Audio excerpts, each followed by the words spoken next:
Greetings, I am Liz and I use she, her. And I am Scandal and I use they, them. And let's play a game together! So welcome back, everybody. This is the lead up to the demo release for the next game in the InkEthic Studios called Motya Awakening. So we're just doing a couple of playthroughs, but we're not going to do all the endings for quick refresher for everyone who's here. All right! We are going to do two of the endings, though, yes. And one of them is going to be our favorite. Yes.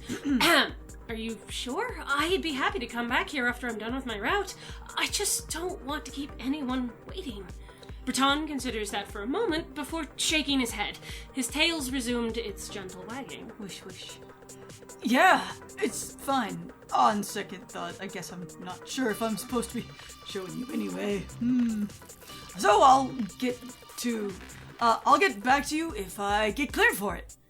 That'd be great. Thanks for the invitation, though, Brattan.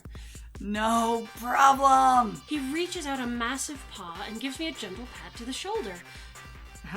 You be careful on your route now, alright? Will do. The slick of damp ground underfoot gives way to firm rock bed as we near the edge of the park. Oh, yeah, here. I'd still been holding Brattan's salt packet and hold it out for him to take. Right, thanks. Good luck on the rest of your route. Thanks, I'll see you later. I tighten the bundle over my shoulder to make sure it's firmly in place, then head off at a steady jog. Halfway down the block, I turn to glance over my shoulder and catch sight of Brattan's fluffy tail slipping back into the foliage of the park. Whoosh. I can't help but wondering what it was that Brattan wanted to show me. Part of me feels like I may have missed something big. But for now, I have to focus on my job. My next delivery is for a good few blocks away, so I turn the corner and ramp up into a steady gallop. Sometimes you have to miss really cool, interesting things to be present for other things in your life. Yes, it is called Do Not Have FOMO. And it's okay. Oh my god. You don't have to be afraid of missing out. And just because... Guess what? You're always going to be missing something. The thing is you are always missing something. You cannot be in all the places in all the world all at once. Nope. And so, as well as many things happen simultaneously. So, if there is an experience where you're ever like, I feel like I may have missed something big, no reason to feel bad about it. Just go, I probably did, and that's fine. And that's okay. You will miss something. I seriously love that this individual really looks like they're wearing basically curtains with one of those giant curtain pull strings. Don't you know they're Ariel? I always thought this little outfit because she puts because she does the sail. Yeah, that's amazing. Here you go. Hard at work today too, huh? Yes, sir. Things have been a little hectic today. Can't be helped, huh? Well, I won't keep you. Be careful now. Thanks. Have a nice day. I love the layers of teeth. I do too. I'm starting to get a little out of breath. I usually manage to do my entire route at a steady pace, but today's been a day of ups and downs. But at least I've managed to mostly catch up with my usual schedule, even if I can feel my legs starting to ache a little. And the fact that I have to keep dodging around side streets and stopping for boys to talk to me. Yeah, pretty much. I slowed from a sprint to a jog so I can go down my list of notes. I finished most of my route now, with only a few more blocks to run, which is good. I glance up at the sky. A quick glance up at the sky confirms the suns are starting to set already. The sky's tingling their usual musty green. Tinging. It's tingling. Tingly skies. It's starting to get late, which means I'm cutting it a little close. The palpable tension in the air has been rising all day, too. There are more people hanging around the streets than usual, some rowdy and causing trouble, others pressed together in quiet intimacy. I turn the corner to take a shortcut down a street and find my foot splashing into a puddle of red. The metallic stench that lingers in the air is unmistakable, and it's cut through with the signature sting of salt. No doubt the remnants of a punishment salt bath. I still definitely wonder how they haul around those giant tubs. I would love to know. They have huge monsters that do it. I was gonna say, maybe it's larger monsters, or maybe it's like they're on wheels and they just squeak them around. Also going though, do they have like a door in the bottom to like let the salt out? Do they have to roll those things up to the salt factory to fill them up? Right. Like, after it's been filtered, but not processed into blocks? That's actually also a really good question, going like, how exactly does one accomplish the processing for the salt baths? From setup to tear down to how do you filter for it? How do you... Well, and the thing is I imagine you'd want clean salt to be in there, not with, hair and fingernails and teeth and whatever, and bugs. And so bugs. you want to process that through the filters, but then not combine anything else with it or put it in your, into cubes yet. On the other hand, maybe they use impure salt, and then that's part of the filtering process?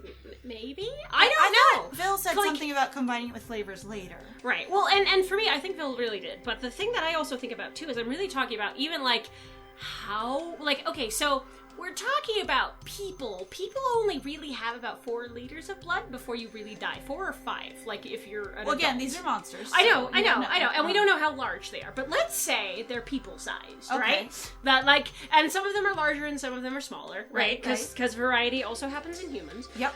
But, how much blood are we talking? And also, the tubs are huge. As far as I could tell, and also they looked really tall. Again, how do you decide processing? Let's say you have an especially tall monster that's gotten in trouble, and then you have to have a much taller thing, but you can't make it necessarily with a ton of salt in it anyhow, because I don't know if that much blood will ever... I don't know. I'm thinking about too much of how the mechanics of that I was gonna work. say the part. I was like the biology. I'm not so sure about, or the how much damage can you take? Fan fiction question. I know. I was gonna say, or how much blood can you lose? Also fan fiction question. I was about to say as much as you want. I was gonna say, but what I would tend to want to know is okay, where are the baths stored and what is the process between them? That's what I mean, I too. want the job in the factory where your job is to fill the punishment salt baths and also empty them and process the punishment salt. Right. So just to see what it does. Well, like I said, I just kind of want to know from the beginning to kind of the end how that exactly works. And my friend and I have worked in manufacturing, which is why I'm kind of curious. And how does the process actually work? And to me, the salt bath, it looks like a canister. It looks a lot like a giant, 5,000 gallon barrel, basically. And I'm wondering if you just, roll it up to the back of the factory and you use one of those giant, silo chutes to fill it. Right. But then, how do you empty it? Do you have, do you have a trap door on it or something? Or does the bottom unlatch? Or you have to tip it over onto something? And do you know what I thought that was really kind of funny, at least for me? So going back to the picture that was drawn, just for my own self, is I'm okay, so I've worked around, like I just said, we've worked in manufacturing, but being around even just 300 gallons, you could totally dunk somebody in that if you just cut the top, and then if you're trying to just hold someone basically down far enough, and also depending on how you flay them. But I'm just really you don't need a lot, and if we're saying that let's just go with they are people-sized, you could stick a lot of people in that. So I'm really that thing had to be huge, potentially for someone who's very large in that case. Well, so I imagine they have multiple sizes. Well, and next question, if they're all the same size, do they have different fill levels? Right? Anyway, so those are things that I'm curious about, but go ahead. Yes, sorry. I'm I'm curious about that process, because that would have to be attached. Or if Ville's Salt Factory is the only one, then the process would have to happen connected to that factory, so it'd be interesting. Right, and also then how does the paperwork work? Do you, how do you work with, the punishment department, as it were? Or multiple salt baths, possibly. The metal tubs used for salt baths tend to leave behind dark rings of moisture on the ground, so they don't have wheels, ? There are that's true. 3 circles overlapping each other. I can't tell if it's the result of one tub being jostled around, or multiple tubs used in quick succession. I move quickly past this site, both because I can't afford to loiter, but also the combined smell of blood and salt is making me hungry. I haven't had the chance to take a break or eat anything today. I risk a brief glance back as I head down the street. I left behind a trail of dark footprints, radiating out from the pool of blood, but fading with each step until they vanish. The puddle of blood is still there. It will seep into the ground eventually, leaving a dark stain after a while. Me imagining little wild animals. Kind of like the eclipse, huh? A big happening that will leave an impression for quite a while. I'm not a very poetic person. I feel a little smug for thinking of a comparison like that, but I can't spare too much time on a self-congratulatory nonsense. I drag my thoughts away from that drying puddle of blood and look back towards the street. Have a nice day, Val. Thanks, you too. I've managed to stay ahead of schedule somehow, though not by a huge margin. I should be able to finish my route on time. And I make a mistake of breathing a quiet sigh of relief to myself as I dash past a block of closed storefronts, closed for the eclipse, and round a corner quickly enough that my claws skid on the ground. I almost slam right into a bustling crowd that's loitering around, breathing in huge lungfuls of sweet, honey-scented air. What's going on? It's usually never this crowded. Sorry, excuse me. Passing through. Sorry, I have to get through here.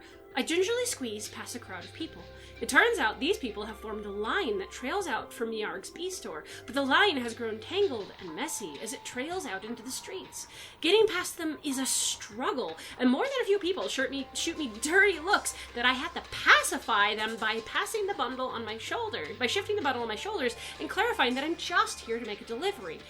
Most grumble, but grudgingly let me through. That thing where, like, if you're a letter carrier and you just, like, lift your satchel, or if you're a delivery person, you just hold up your FedEx box, or whatever it is, you're like, this is why I'm the pizza person. It's this. That's why I'm here. Yeah. I was always one of those people who would look for that thing first, typically.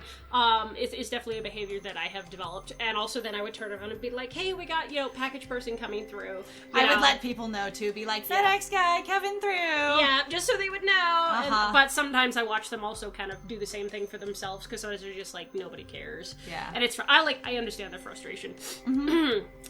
A cluster of people blocks my path near the entrance, and I wait for a few people to finish their business and exit so I can slip in as the next customers enter.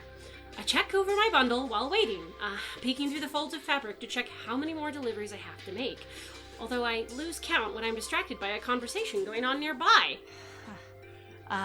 You've heard the rumors about the guy running the store, right? I haven't. What did they say about him? They say the guy sucks energy out of people. I roll my eyes while my head's ducked. I haven't heard these rumors myself, but it sounds silly. Okay, so actually coming back to this, it's really funny to me that Bill's like, I haven't heard these rumors. You sort of actually just heard the same rumors from the same just yesterday. Just yesterday. Actually, I would say the only thing... The Monsterettes. I was going to say, the only thing I can support there is going, Vil hasn't heard them from anyone except those two people. Right. And has decided those two people are riffraff, so their opinions don't count. Right. Because yesterday that was, I don't listen to those types of things, and I think these guys are basically just being a pain. You guys are just rude. So now I'm going to listen to the same guys again, who are no longer outside, but now inside, probably those type of loiterers that just make it so business is hard to do. Because it sounds like they're not buying anything, they're just there going, I'm going to try and stir up turmoil. Also, I'm smelling. I mean, and that's fair. Some people can go look if you're not actively, here if you're for not it, shopping. At least according to the United States, you are truly allowed to discriminate on whatever basis really you want. If it's your business and there's nothing, and you're not like part of a conglomerate. Yep. I was gonna say, but I do think it's funny though. Going, you literally just heard that. But the thing is you haven't heard rumors. You've only heard them talking about rumors. Yeah. So that. Even though I guess. Actually, did they even specifically mention it the time before? Or is it now just gotten more specific? They mentioned that he eats weird things. Yeah. And now they're saying he sucks the energy out of people. Yeah, okay. So it's not quite the same. And it's not the same. And also, you're not hearing those rumors. You're hearing them talk about those rumors. I know, and from those people in particular, yeah, too. Exactly. I've never heard of anyone eating anything other than water and salt with additives, much less sucking the energy out of other people. No way, that's so creepy. Right? But it makes sense, doesn't it? With how gruff this guy usually is. I love the fact, again, we both laughed about this, going, the standards of monsters. I know, the very human-looking arm is amazing. But going, you're going to... But I love actually kind of that point of going that... So this is a good illustrative happenstance. Go. Racism, as a sort of on its own, let's say that this is a kind of racism, is literally nonsensical. Oh, because everybody is different anyway. Yes, and so you go... We are all actually our own kind of monster, and it's not logical. It doesn't make sense. And in here, it's even less logical, because everyone is profoundly different. On the other hand, if you can't discriminate by the way someone looks, you try and do it on behavior. Yeah. If bigotry exists. Well, any amount of difference tends to be pointed out. Even if it's kids are going, where people talk about, kids are so mean, I'm I've seen adults basically pick on someone because they were attracted attractive, like socially considered to be so. And you do actually kind of watch that behavior going, you do stand out if you are too much one thing or not enough of one thing. So it's really interesting to watch how that works, because it lacks logic. Yes. Yeah, he always kind of feels off, you know. Maybe that's why he has the store, you know, to lure in victims. You catch more flies with honey. Ah! The two of them laugh raucously.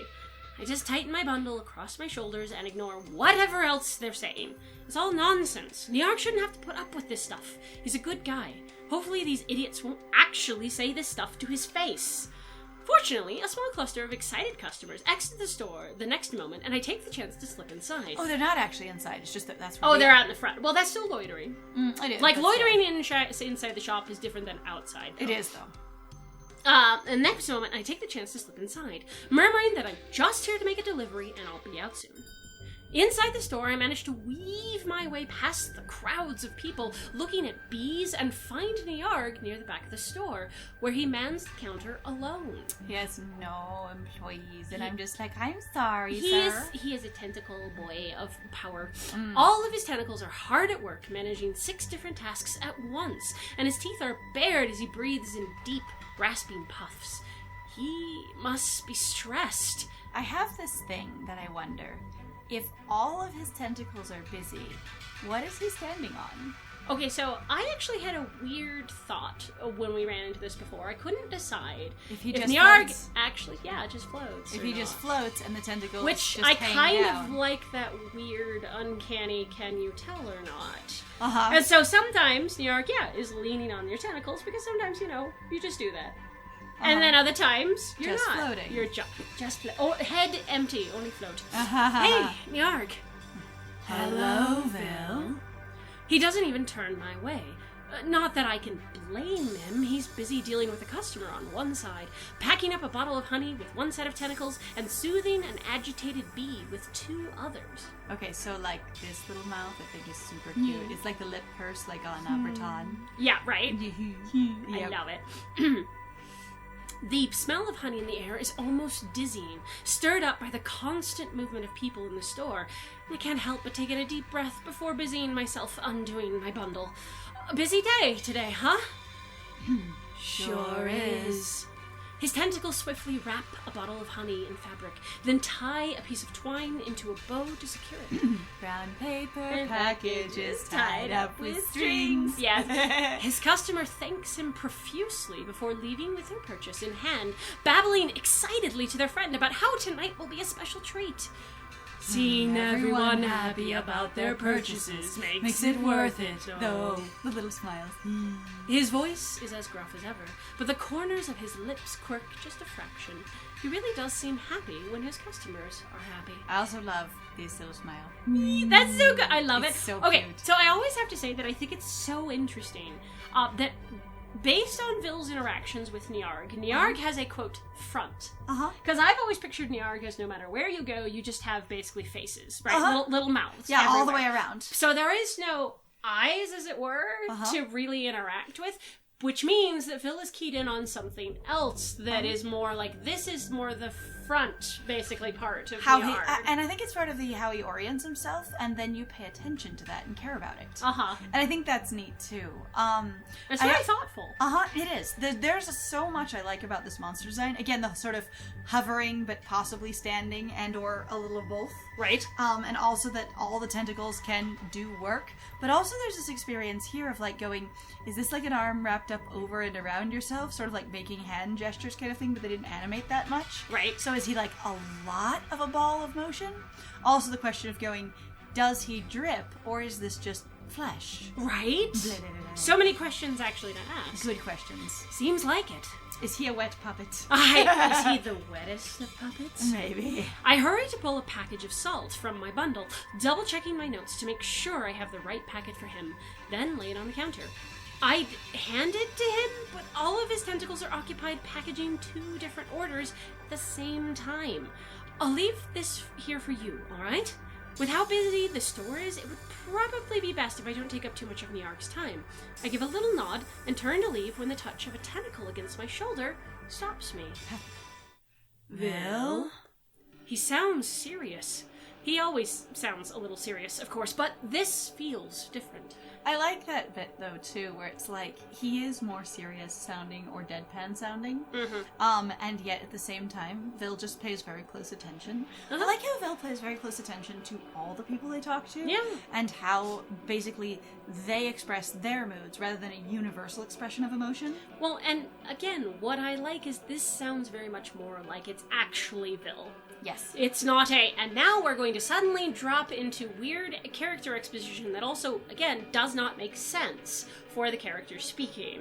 And here, I don't know, this character just works really well for me. Yep. Yes? There's a pause. Nyargh's tentacles never stop moving, neatly processing and wrapping orders for customers standing on the other side of the counter. But the tentacle resting against my shoulder only squeezes slightly. He addresses a customer first, wishing them a nice day as he hands them their package, before turning slightly towards me. Now, there is a little bit that I actually had forgotten about illustrations with the tentacles kind of thing. Because when one he does actually emote with them, which I think is really charming. Right? It is actually really nice. If you could spare the time, would you mind helping me out a little? I'm a little surprised. Not about the request itself. Any reasonable person would ask for help managing a store this busy, but because I've never seen Nyargh ask anyone for help before. I can't help feeling a little flattered that he'd ask. That said, I need to think this over for a moment. Reaching back, I test the weight of my bundle with my hands, trying to gauge how much time I would need to deliver all of these before the end of the day. There aren't too many. I should be able to get to them all in time, as long as I rush a little bit. But they're also not terribly close together. And I know my pace slows as I grow tired near the end of the day. I don't have a lot of time to spare.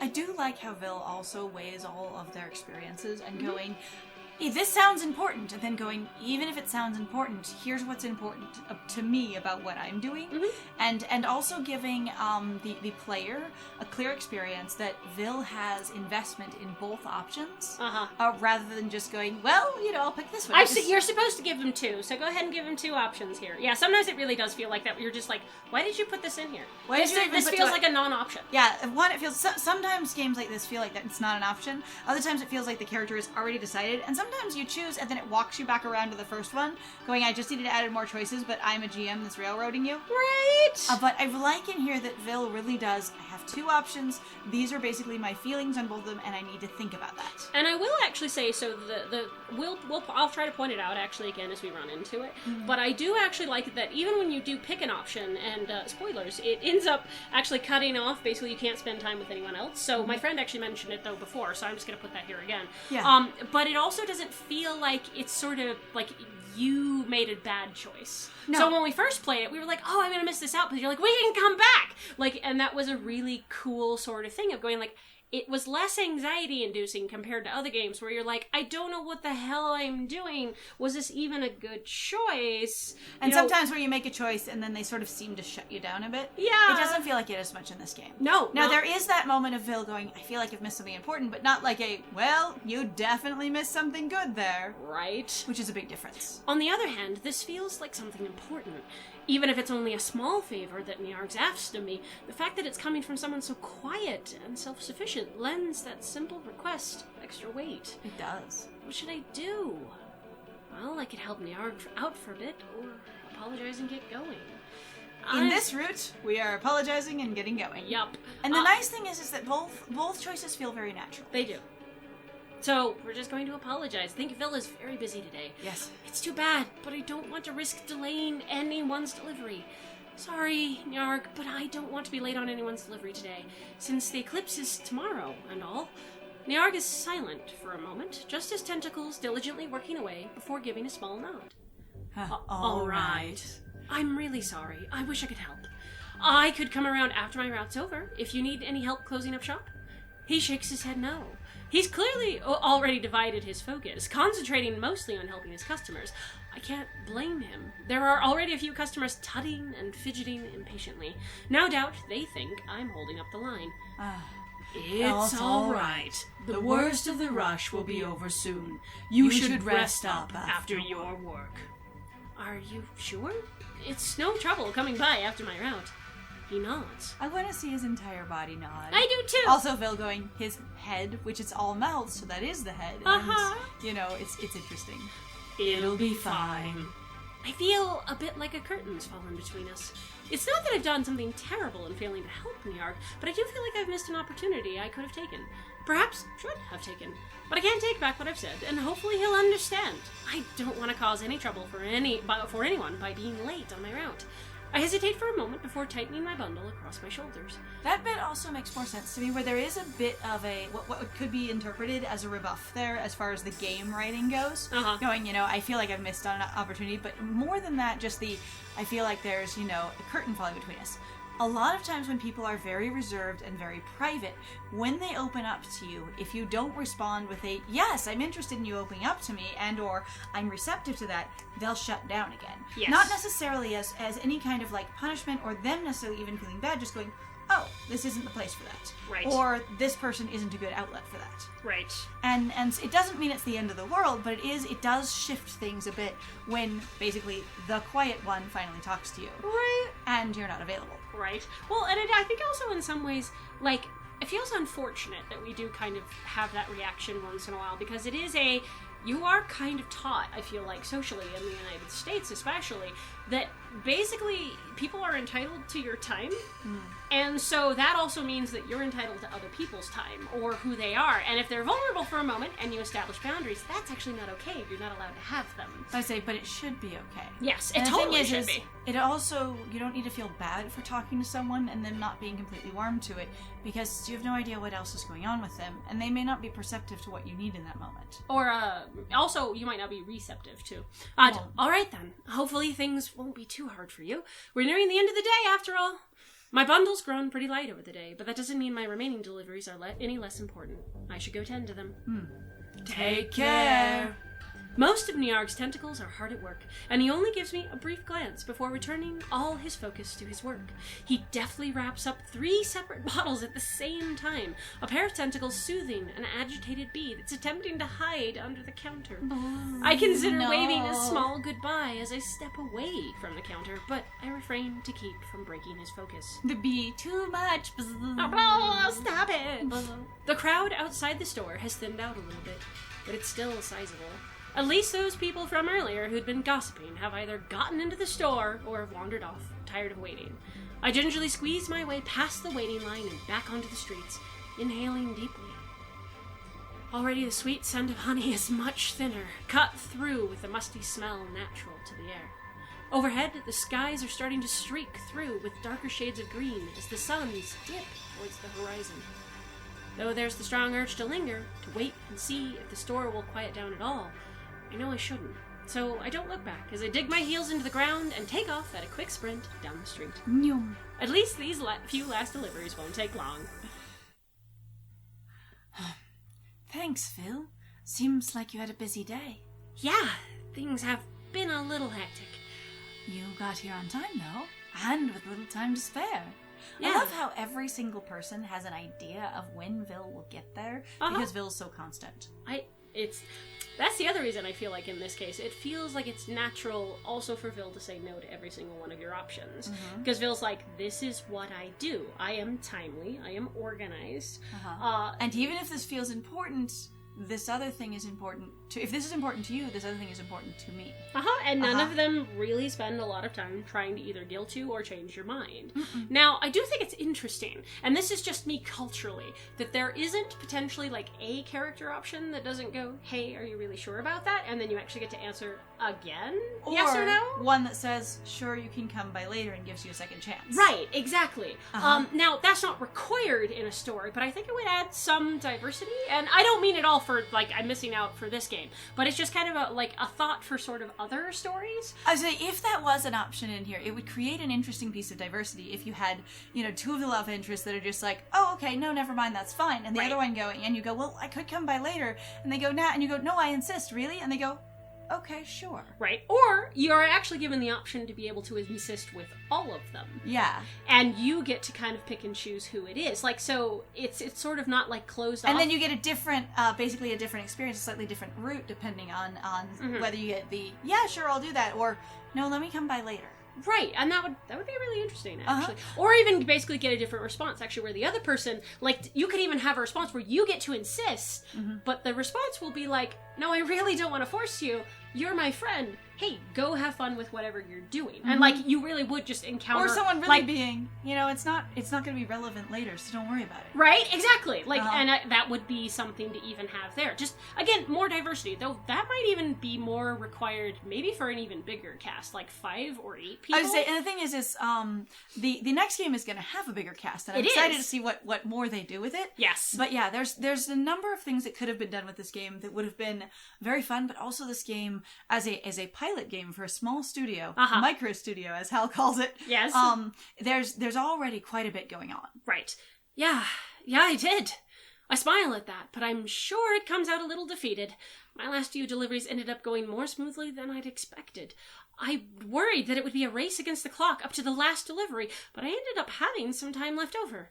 Maybe I overestimated how long the deliveries would take. I panicked a little. I never do that when playing games. Nope. Well, I appreciate all your hard work. You should go rest up. Tomorrow's going to be a big day, after all. It is. It sure is. Have a good night. You too. Well, you know what? We're going to have a good night in the next one. Hey! So thank you very much, everybody, for joining us. Please feel free to go check out all the links to Ink Trashing Studio, and also to check out the trailer for Motya Awakening. Oh, yeah, it's good. Which has actually been, I found out, has been officially delayed, so it's not coming out on Valentine's Day for the demo on the 14th of February. It's coming out later, but they are working on it. They've been really busy. I know Hal has recently had a surgery, and he's got more stuff going on, and Miru has had some life stuff, and that's okay. But I'm just still really excited. So we all, like here over with Liza and Scandal, hope that you guys have been enjoying yourselves.